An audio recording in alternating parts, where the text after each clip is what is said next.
नमस्कार, शंखनाद न्यूज चॅनलच्या मराठी बातमीपत्रात आपलं स्वागत आहे।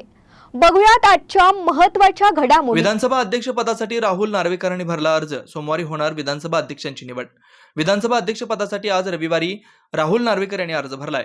यावेळी त्यांच्यासोबत मुख्यमंत्री देवेंद्र फडणवीस, उपमुख्यमंत्री एकनाथ शिंदे आणि उपमुख्यमंत्री अजित पवार हे उपस्थित होते। नार्वेकर यांनी पुन्हा एकदा अर्ज भरल्याने महायुती आणि भाजपने नार्वेकरांना पुन्हा एकदा दुसऱ्यांदा संधी दिल्याचं दिसून येतंय। दरम्यान उद्या नार्वेकरांच्या नावाची घोषणा होण्याची शक्यता आहे। त्यामुळे विधानसभा अध्यक्षपदी पुन्हा एकदा राहुल नार्वेकर विराजमान होणार असल्याचं निश्चित झालंय। विधानसभा अध्यक्षांच्या निवडीसाठी सोमवारचा दिवस नक्की करण्यात आलाय। त्यासाठी रविवारी दुपारी 12 पर्यंत प्रस्ताव सादर करण्याची मुदत देण्यात आली आहे। 288 सदस्यांच्या सभागृहात महायुतीकडे 237 जणांचं संख्याबळ आहे।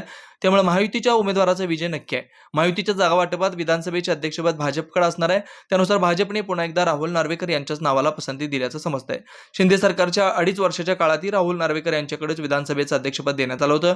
या कार्यकाळात नार्वेकर यांचा वकिली पेशातील अनुभव सत्ताधारी महायुतीच्या कामी आला होता। विशेषतः शिवसेना आणि राष्ट्रवादी पक्षाच्या दावेदारीवरील सुनावणीत नार्वेकरांच्या अनुभवाचा फायदा सत्ताधाऱ्यांना मिळाला। त्यामुळे नव्या विधानसभेतील अध्यक्षपद नार्वेकरांकडे सोपवण्याचा भाजपचा मानस आहे। पुन्हा भेटूयात नवीन बातमीपत्रासह। तोवर नमस्कार।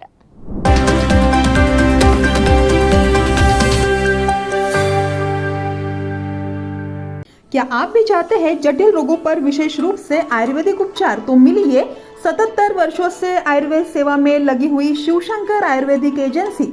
अनुभवी वैद्य डॉक्टर, सभी प्रसिद्ध कंपनियों की दवाइयाँ और सभी प्रकार की जड़ी बूटियों और रोग प्रतिकारक शक्ति बढ़ाने के लिए कई प्रकार की दवाइयाँ प्राप्त करने का एकमात्र विश्वसनीय स्थान। हमारे यहाँ सभी प्रतिष्ठित कंपनियों की दवाइयाँ उपलब्ध है। समय सुबह 10 बजे से रात 9 बजे तक। तो फिर इंतजार किस बात का? महाजन मार्केट के पास, टेम्पल बाजार रोड, सीताबर्डी, नागपुर। 8605245080 9112079000।